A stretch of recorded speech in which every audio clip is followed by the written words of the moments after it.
सभी को नमस्कार है और बहुत बहुत स्वागत है आप सभी का कक्षा 11 की इतिहास की ऑनलाइन क्लास के अंदर। इतिहास में पाठ 9 पढ़ रहे हैं औद्योगिक क्रांति। और औद्योगिक क्रांति का ये अंतिम बिंदु है कि औद्योगिक क्रांति जो नाम दिया गया उसके बारे में विद्वानों के मतभेद हैं। कुछ इसे क्रांति नहीं मानते हैं या कुछ इसके पक्षधर है तो कुछ इसके विपक्षी हैं। तो इस संदर्भ में कई यूरोपीय इतिहासकारों के बीच में जो है असहमति और सहमति दोनों ही हुए। तो यहाँ पर जो हमारा ये आज का जो टॉपिक है उसमें ये कहा गया है कि औद्योगिक क्रांति जो हमने पाठ पढ़ा है पाठ 9, तो ब्रिटेन के अंदर जो परिस्थितियाँ बदली थी, जो परिवर्तन हुआ और इतिहास में उसे औद्योगिक क्रांति का नाम दिया गया। तो क्या इसे औद्योगिक क्रांति का नाम दिया जाना उचित है या नहीं, इसके बारे में जो तर्क वितर्क है उन तर्क वितर्कों को हम इस अध्ययन बिंदु के माध्यम से जानने का प्रयास करेंगे। ये जो अंतिम अध्ययन बिंदु है आपका, इसके बाद आपका पाठ है वो एंड हो जाएगा, सिर्फ प्रश्नोत्तर है वो हम बाद में करेंगे। तो हम टॉपिक पे ही आते हैं। टॉपिक है हमारा, तो समझते हैं टॉपिक को कि 1970 के दशक तक इतिहासकार औद्योगिक क्रांति शब्द का प्रयोग ब्रिटेन में 1780 के दशक के से 1820 के दशक के बीच हुए औद्योगिकी विकास एवं विस्तार के लिए करते थे। देखिए, शुरुआती दौर में जो औद्योगिक क्रांति शब्द का प्रयोग हुआ था वो ब्रिटेन के अंदर जो इस औद्योगिक क्रांति शब्द का प्रयोग जो किया जाता था वो ये था कि 1780 के दशक के बाद 1820 के दशक के बीच में, यानी 1780 से 1820 ये 40 सालों के दौरान जो भी यहाँ पे परिवर्तन हुए थे, जो यहाँ पर चेंजेज आए थे, उस आधार पे उन्होंने उसे औद्योगिक क्रांति या औद्योगिक विकास के आधार पे उसे औद्योगिक क्रांति का नाम दिया है। लेकिन उसके बाद इस शब्द के प्रयोग को अनेक बार आधार पर चुनौती भी दी जाने लगी, लेकिन बाद के इतिहासकारों ने इसे चुनौती दी कि इसे औद्योगिक काल या औद्योगिक क्रांति नहीं माना जा सकता। यानी जो असहमति जताते थे या उन्होंने इस औद्योगिक क्रांति शब्द को उचित नहीं माना, जो विद्वान थे उन्होंने इसको चुनौती दी। दरअसल औद्योगिकीकरण की क्रिया इतनी धीमी गति से होती रही कि इसे क्रांति कहना उचित नहीं होगा। विद्वान ये कहते हैं या इतिहास ये कहता है कि इसे पूरी तरह से क्रांति, और क्रांति का अर्थ होता है परिवर्तन, और परिवर्तन ऐसा जो पूरा युग बदल दे, तो युगांतरकारी परिवर्तन जो होता है वो क्रांति कहलाता है। तो यहाँ पर अब ब्रिटेन के अंदर जो परिवर्तन हो रहा था वो धीमी गति से हो रहा था, और इतिहासकार या विद्वान ऐसा मानते कि इसको क्रांति कहना ठीक नहीं है। इस प्रकार फैक्ट्रियों में श्रमिकों का जमावड़ा पहले से अधिक हो गया और धन का प्रयोग है वो भी पहले से अधिक व्यापक रूप से होने लगा था। देखिए, अब यहाँ पे परिवर्तन कैसा दिखाई दे रहा है कि उद्योगों के अंदर जो नवीन फैक्ट्रियों में लोगों ने निवेश किया था, विभिन्न प्रकार के कारखाने उद्योग धंधे लग रहे थे और उसमें बहुत अधिक मात्रा में श्रमिक मिल गए थे, श्रमिक अधिक मात्रा में हो गए थे। इसका कारण था कि उत्पादन अधिक मात्रा में हो रहा था, और वहीं उत्पादन जब अधिक मात्रा में होगा तो सीधी सी बात है कि वहाँ पे श्रमिकों की ज़रूरत भी ज़्यादा पड़ेगी। तो यहाँ पे श्रमिकों की ज़रूरतें पड़ने के कारण यहाँ फैक्ट्रियों में या कारखानों में मजदूर अधिक दिखाई देने लगे, और वहीं जो है उनको वेतन के रूप में पैसा भी दिया जाने लगा, तो पहले से अधिक धन का प्रयोग भी व्यापक रूप से होने लगा था, यानी धन का महत्व बढ़ गया था। 19वीं शताब्दी शुरू होने से के काफ़ी समय बाद तक इंग्लैंड के बड़े बड़े क्षेत्रों में कोई फैक्ट्रियाँ या खाने नहीं थी कि यहाँ पर जो है विद्वान जो असहमत है या उचित नहीं मानते हैं क्रांति शब्द को, वो अपनी दलीलें देते हुए कहते हैं कि 19वीं शताब्दी की शुरुआती दौर तक यहाँ इंग्लैंड में हर जगह पर कोई बड़े बड़े फैक्ट्रियाँ या बड़े बड़े उद्योग स्थापित नहीं थे, इसलिए औद्योगिक क्रांति शब्द अनुपयुक्त समझा गया। यानी पूरा इंग्लैंड इससे प्रभावित नहीं हुआ था या हर क्षेत्र में ऐसे बड़े बड़े उद्योग धंधे या फैक्ट्रियाँ या इंडस्ट्रियल एरियाज नहीं थे, जिसके कारण अगर ये इंग्लैंड में औद्योगिक क्रांति शब्द का नाम दिया जाता तो ये अनुपयुक्त प्रतीत होता है। इंग्लैंड में परिवर्तन क्षेत्रीय तरीके से हुआ, यानी कुछ इलाके थे जहाँ पर बहुत जल्दी शीघ्रता के साथ डेवलपमेंट हुआ, बहुत ज़्यादा तीव्र गति के साथ है वो औद्योगिकीकरण हुआ, और उसमें से प्रमुख शहरों के नाम आ रहे हैं, जिसमें नाम आ रहा है लंदन, मैनचेस्टर, बर्मिंघम और न्यूकासल। ये वो शहर थे जिसके चारों ओर औद्योगिकीकरण बहुत तीव्र गति से हुआ। यहाँ पर आबादी या जनसंख्या बहुत तीव्र गति के साथ है वो बढ़ी। हालांकि संपूर्ण इंग्लैंड है या संपूर्ण ब्रिटेन है इससे प्रभावित नहीं हुआ, यानी बहुत सारे एरिया जैसे थे जहाँ पे बहुत सारे इंडस्ट्रियल एरिया की कमी थी। क्या कपास या लोहा उद्योगों में अथवा विदेशी व्यापार में 1780 के दशक से 1820 के दशक तक हुए विकास या समृद्धि को क्रांतिकारी कहा जा सकता है? अब इतिहासकार ये भी कहते हैं कि कपास और लोहा उद्योगों में जो परिवर्तन हुआ या जो वृद्धि हुई और बदलाव जो आया, क्या उसे क्रांतिकारी कहा जा सकता है? और इसका समयकाल माना गया 1780 से 1820, यानी ये 1780 और 1820 के बीच का जो समय है उसे औद्योगिक क्रांति का काल माना गया है। तो यहाँ पर कि ये कह रहे हैं कि क्या इसे औद्योगिक क्रांति या क्रांतिकारी कहा जा सकता है?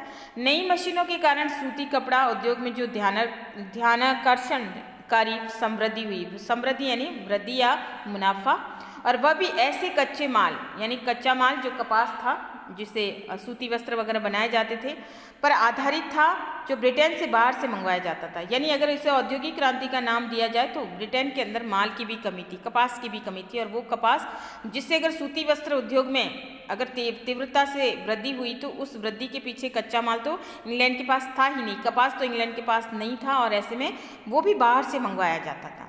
और उसके बाद उस चीज़ को तैयार करने के बाद वस्त्रों में बदलकर फिर उसे वापस दूसरे देशों में बेचा जाता था, और मुख्य रूप से भारत में से बेचा जाता था, क्योंकि भारत इसका ब्रिटेन का औपनिवेशिक साम्राज्य था। धातु से बनी मशीनें और भाप की शक्ति तो 19वीं शताब्दी के उत्तरार्ध तक दुर्लभ रही, और फिर यहाँ पे उद्योगों में मशीनीकरण हो चुका था, मशीनों का आविष्कार हो चुका था। लेकिन यहाँ पर एक बात और है कि यहाँ पे धातु से जो मशीनें बनाई गई थी यानी लोहे से जो मशीनें बनाई गई थी और भाप की शक्ति के इंजन जो बने थे वो भी 19वीं शताब्दी एंड हो रही थी तब भी यहाँ पर लोगों को पूरी तरह से उपलब्ध नहीं थे। तो इस प्रकार ये मशीनें बनने के बाद भी दुर्लभ थी। तो यहाँ पे कह नहीं सकते कि उद्योगों में तीव्रता से परिवर्तन हो रहा था। ब्रिटेन के आयात और निर्यात में 1780 के दशक में जो तेजी से वृद्धि हुई उसका कारण ये था कि अमेरिकी स्वतंत्रता संग्राम के कारण उत्तरी अमेरिका के साथ जो व्यापार बाधित हो गया था वह फिर से शुरू हो गया था।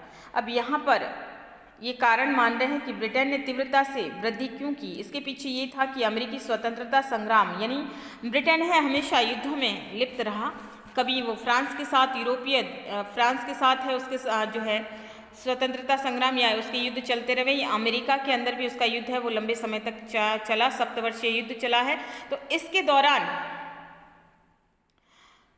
यहाँ पर अमेरिका के साथ उसका व्यापार है वो पूरी तरह से बंद हो गया था। लेकिन जब बाद में शुरू हो गया ये व्यापार तो इसमें तीव्रता के साथ वृद्धि हुई, और इस वृद्धि को तीव्र कहकर अंकित किया गया क्योंकि जिस बिंदु से उसका प्रारंभ हुआ था वह काफ़ी नीचे था। उस दौरान ब्रिटेन की स्थिति डावाडोल थी, लेकिन जैसे ही अमेरिकी स्वतंत्रता संग्राम की समाप्ति हुई या इस बीच जो व्यापार उसका बाधित हो गया था, लेकिन जैसे ही युद्ध के हालात सुधरे उसके बाद जैसे उसका व्यापार है पुनः शुरू हुआ तो उस दौरान उसने काफ़ी तीव्रता से वृद्धि की। आर्थिक परिवर्तनों के सूचकांक ये दर्शाते हैं कि सतत औद्योगिकीकरण 1815 से 20 से पहले की बजाय बाद में दिखाई दिया। यानी पूरी तरह से औद्योगिकीकरण का जो प्रभाव है वो 1815 से 20 जो ये 5 साल का समय है उसमें ज़्यादा विशेष दिखाई दिया। 1793 के बाद के दशकों में फ्रांसीसी क्रांति और नेपोलियन के युद्ध के विघटनकारी प्रभावों का अनुभव किया गया था। देखिए, नेपोलियन जब फ्रांस का अधिपति था, फ्रांस का शासक था, तो उस दौरान नेपोलियन की ब्रिटेन के साथ संबंध हमेशा अच्छे नहीं रहे, और ऐसे में नेपोलियन ने ब्रिटेन की नाकाबंदी कर दी, उसने महाद्वीपीय व्यवस्था लागू कर दी थी, और इस महाद्वीपीय व्यवस्था के तहत उसने अपने प्रभाव को दिखाते हुए यूरोपीय देशों के ऊपर एक नया कानून है वो पारित कर दिया था कि कोई भी इंग्लैंड के साथ अपने व्यापारिक संबंधों को नहीं रखेगा, और अगर वो इंग्लैंड के साथ नाकेबंदी के बावजूद अगर इंग्लैंड के साथ किसी भी प्रकार का व्यापारिक संबंध रखता है तो इससे उसका खामियाजा उसे भुगतना पड़ेगा। और इस प्रकार से महाद्वीपीय व्यवस्था नेपोलियन ने उसके यहाँ पर लागू की थी। और उसके बाद इंग्लैंड की हालत ऐसी होगी, हालांकि इंग्लैंड ने अपने आप को झुकाया नहीं, वो लगातार इस दौर से गुजरता रहा, और नेपोलियन के लिए महाद्वीपीय व्यवस्था काफ़ी जो है हानिकारक सिद्ध हुई फ्रांस के लिए। लेकिन फिर भी इंग्लैंड इससे अछूता न रहा, इंग्लैंड को भी इसका खामियाजा भुगतना पड़ा, और जिसके कारण इंग्लैंड को इन विघटनकारी प्रभावों का अनुभव इंग्लैंड को भी करना पड़ा, जो कि उसके लिए हानिकारक सिद्ध हुए। औद्योगिकीकरण को धन के पूंजी निर्माण में या आधारभूत ढांचा तैयार करने में अथवा नई नई मशीनें लगाने के लिए अधिकाधिक निवेश करने में इन सुविधाओं के कुशलतापूर्वक प्रयोग के स्तरों को बढ़ाने और उत्पादकता में वृद्धि करने के साथ जोड़ा जाता है। देखिए, ब्रिटेन का कुछ समय है वो युद्धों में ज़्यादा रहा, जिसमें फ्रांस के साथ या यूरोपीय देशों के साथ उसका नाकाबंदी होना, और उसके बाद जो है अमेरिका स्वतंत्रता संग्राम। अमेरिकी स्वतंत्रता संग्राम में भी ब्रिटेन को काफ़ी अपना धन है यहाँ पे खर्च करना पड़ा था। इसके चलते ब्रिटेन का काफ़ी पैसा है वो बह गया था और बहुत अधिक स्थितियाँ डामाडोल हो गई थी। लेकिन औद्योगिकीकरण क्या है? देखिए, औद्योगिकीकरण को देश के धन के पूंजी निर्माण में या आधारभूत ढांचा तैयार करने में अथवा नई नई मशीनें लगाने के लिए अधिकाधिक निवेश करने में इन सुविधाओं की कुशलतापूर्वक प्रयोग के स्तरों को बढ़ाने और उत्पादकता में वृद्धि करने के साथ जोड़ा जाता है। यानी नई नई मशीनें लगाना, इसके साथ ही पैसा उसमें इन्वेस्ट करना, इसके अलावा कुशलतापूर्वक उसका उपयोग करना, उत्पादन करना, ये सब अगर होता है किसी राष्ट्र के अंदर नई मशीनों के साथ आधारभूत ढांचा तैयार करने के बाद, नई फैक्ट्रियाँ और इंडस्ट्रियल एरिया डेवलप करने के बाद अगर ये सब होता है तो वो औद्योगिकीकरण होता है, क्योंकि इसमें उत्पादकता बढ़ती है। यानी लाभदायक निवेश करना, लाभदायक निवेश जो मुनाफा दे। मायनों में उत्पादकता के स्तरों के साथ साथ 1820 के बाद धीरे धीरे बढ़ने लगा। तो 1820 के बाद ब्रिटेन का समय ऐसा आया कि वहाँ पे ये सारी चीज़ें हैं या मुनाफा उसको ज़्यादा मिलने लगा। 1840 के दशक तक कपास, लोहा और इंजीनियरिंग उद्योगों से आधे से भी कम औद्योगिक उत्पादन होता था।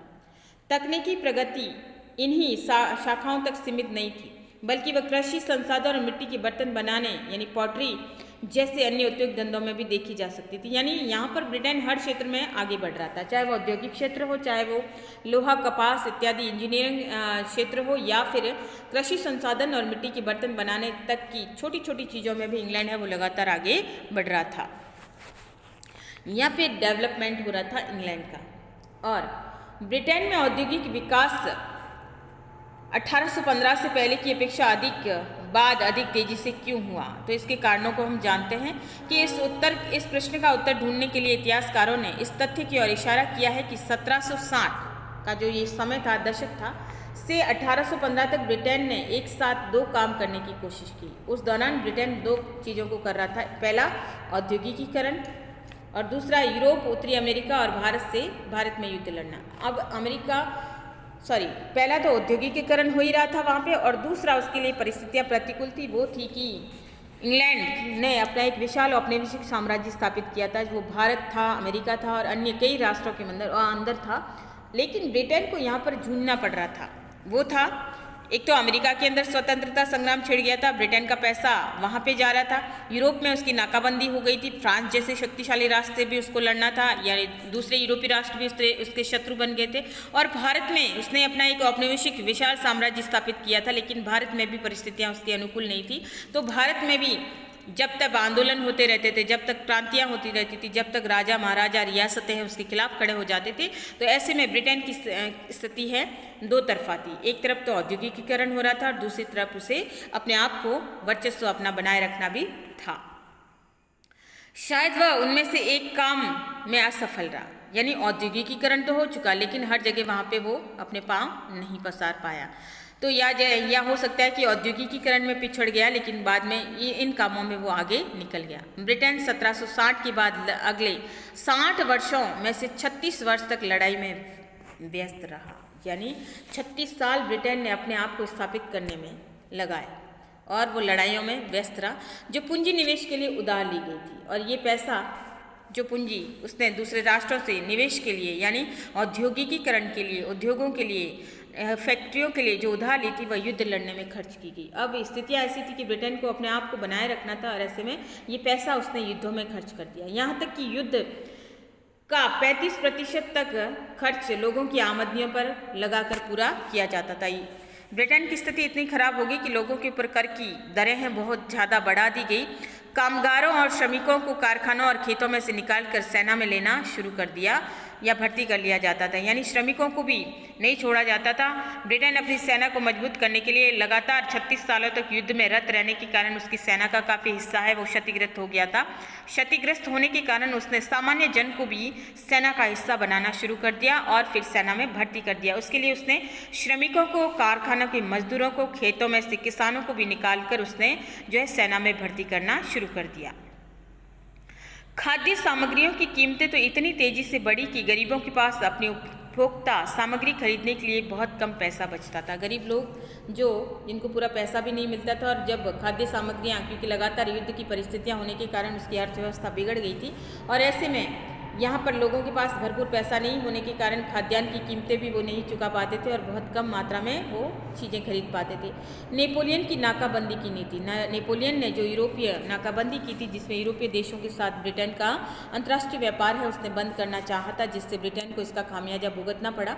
ब्रिटेन द्वारा उसे नाकाम करने की कोशिश ने यूरोप महाद्वीप को व्यापारिक दृष्टि से अवरोध कर दिया। हालांकि ब्रिटेन ने उसे नाकाम करने की पूरी कोशिश की थी और उसने फ्रांस के आगे उसने घुटने नहीं टेके थे, लेकिन फिर भी उस जो है फ्रांस के डर से या नेपोलियन के डर से बहुत सारे राष्ट्रों ने ब्रिटेन के साथ है अपने व्यापारिक संबंध है वो बंद कर दिए थे, जिसके कारण जो है ब्रिटेन को इसका खामियाजा भुगतना पड़ा। व्यापारिक दृष्टि से उसकी हालत है वो अवरुद्ध हो गई। इसमें ब्रिटेन से निर्यात होने वाले अधिकांश लक्ष्य स्थल ब्रिटेन के व्यापारियों की पहुंच से बाहर हो गए। इसके कारण कि जब यूरोपीय देशों से ब्रिटेन को माल या सामान या जो भी आयात निर्यात जो भी होता था उसका बंद हो गया, तो उसके चलते ब्रिटेन के व्यापारियों की हालत भी खराब होने लगी थी। क्रांति के साथ औद्योगिक शब्द अर्थ की दृष्टि से बहुत सीमित है।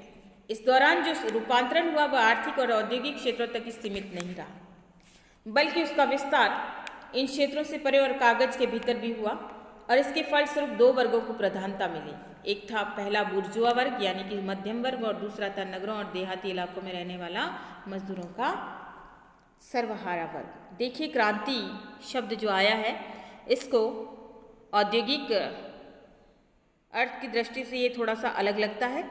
इस दौरान जो रूपांतरण यानी जो बदलाव हुआ था, चाहे वो आर्थिक क्षेत्र ले लो चाहे औद्योगिक क्षेत्र में ले लो, वो काफ़ी हद तक हुआ था और विस्तार हुआ था, समाज के भीतर हुआ था, समाज में परिवर्तन आए थे और दो वर्गों को इसमें ज़्यादा महत्व मिला। एक तो था बुर्जुआ वर्ग या मध्यम वर्ग और दूसरा था सर्वहारा वर्ग। अब मध्यम वर्ग वो था जो पैसा इन्वेस्ट करे जा रहा था, और धनी लोग थे वो तो ऑलरेडी उनकी स्थिति तो अच्छी थी, लेकिन यहाँ पे मध्यम वर्ग ने अपना पैसा इन्वेस्ट करने के बाद यहाँ पे धनी बनने का सपना देखा था। आशावादी सोच के साथ है वो अपना निवेश करते जा रहे थे और उनको बहुत ज़्यादा फायदा मिला, मुनाफा भी मिला। और दूसरा था देहाती इलाकों में रहने वाले मजदूर वर्ग या सर्वहारा वर्ग। ये वो लोग थे जो काम की तलाश में जगह जगह शहरों की तरफ आए थे और यहाँ पर फैक्ट्रियों में, इंडस्ट्रियल एरिया के अंदर या जो है कह सकते हैं उद्योगों में काम करने पर उनका जो है उनको काम मिला। और इस प्रकार ये दो वर्ग यहाँ पे शक्तिशाली हुए, सर्वहारा वर्ग या मजदूर वर्ग।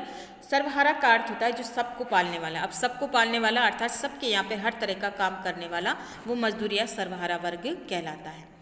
1851 में लंदन में विशेष रूप से निर्मित स्फटिक प्रासाद यानी क्रिस्टल पैलेस जिसे कहा गया है, जो कि पूरी तरह से कांच से बना था, में ब्रिटिश उद्योग की उपलब्धियों को दर्शाने के लिए एक विशाल प्रदर्शनी का आयोजन भी ब्रिटेन के अंदर किया गया, जिसे देखने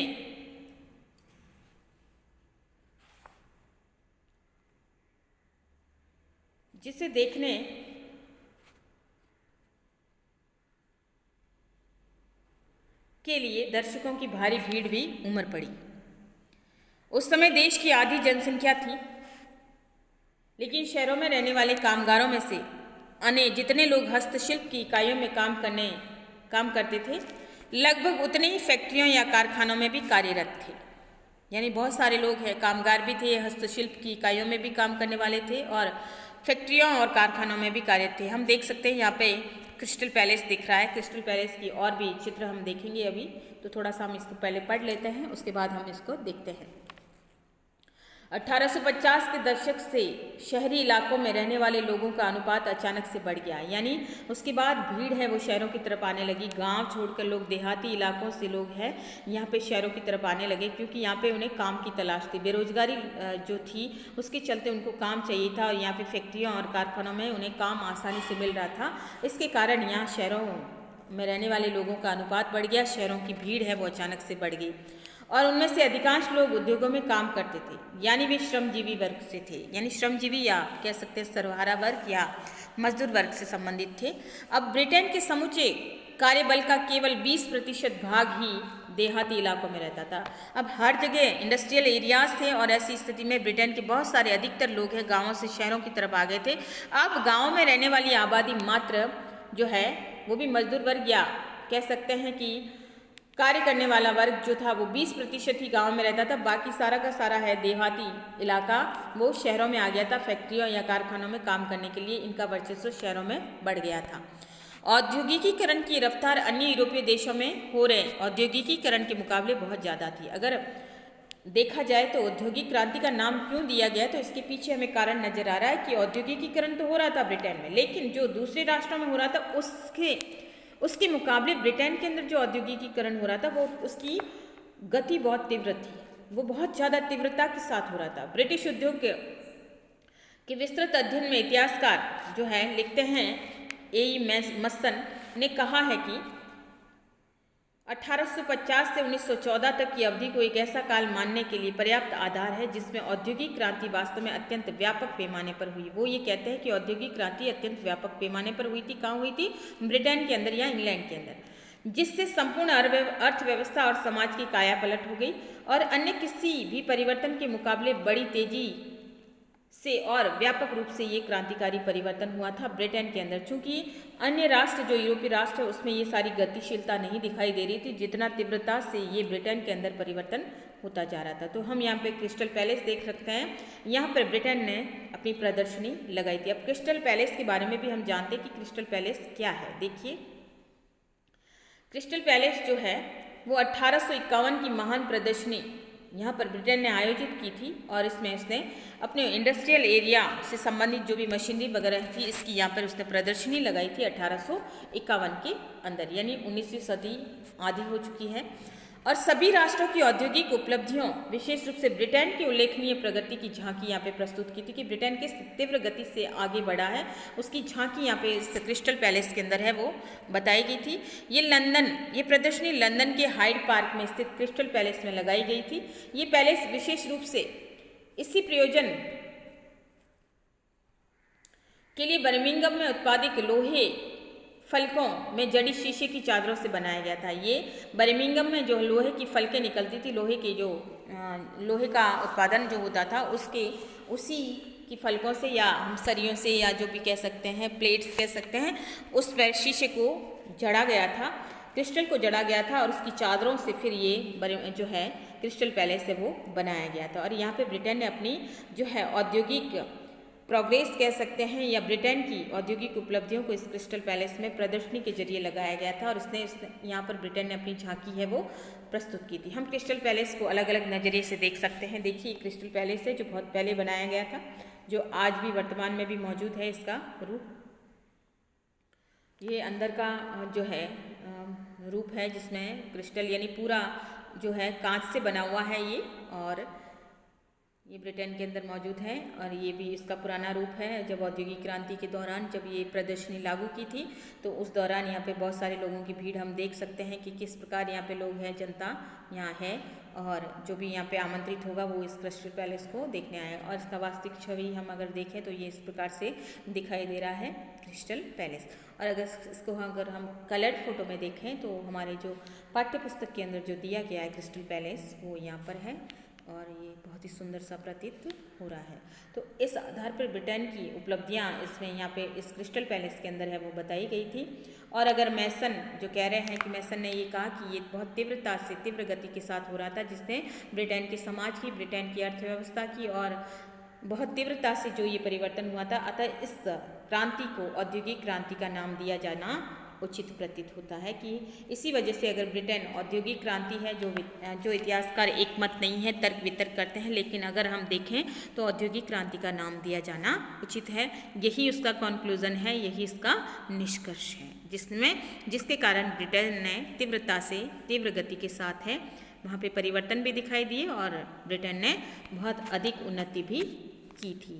तभी ये उन्नति की, तभी ब्रिटेन जैसा एक छोटा सा राष्ट्र जिसने एशियाई, यूरोपीय और अमेरिका जैसे ऑस्ट्रेलिया और अमेरिका जैसे शक्तिशाली राष्ट्रों के ऊपर भी अपना औपनिवेशिक साम्राज्य खड़ा कर दिया। तो ये था हमारा इस पाठ का अंतिम बिंदु और आशा करती हूँ कि आपको अवश्य ही समझ में आया होगा। अगर नहीं समझ में आता है तो आप कमेंट बॉक्स में अपना कमेंट देकर भी अपना सॉल्यूशन पूछ सकते हैं। धन्यवाद।